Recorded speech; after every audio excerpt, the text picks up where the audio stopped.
এক গ্রামে ছিল এক বিশাল পরিত্যক্ত বাড়ি, যেটিকে মানুষ ভুতুড়ে বাড়ি বলে জানত। বহু বছর ধরে সেই বাড়ির গেট খোলার সাহস কেউ দেখায়নি।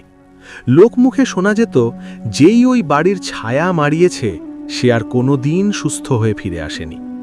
এই রহস্যের সমাধান করার জন্য এক দুঃসাহসী যুবক, নাম তার রাসেল, এক রাতে সে সেই বাড়িতে যাওয়ার সিদ্ধান্ত নেয়।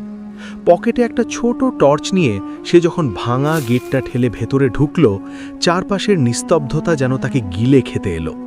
দোতলার বারান্দা থেকে হঠাৎ একটা পিয়ানোর করুণ সুর ভেসে আসতে শুরু করল, অথচ বাড়িতে সে ছাড়া আর দ্বিতীয় কোনো মানুষ নেই।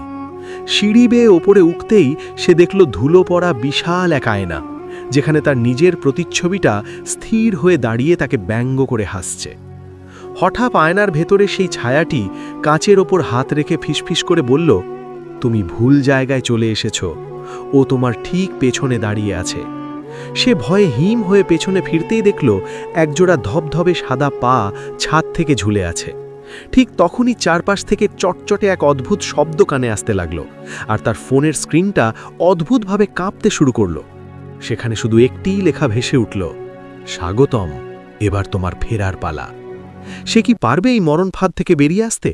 জানতে হলে সাবস্ক্রাইব করে কমেন্ট করুন পার্ট 2।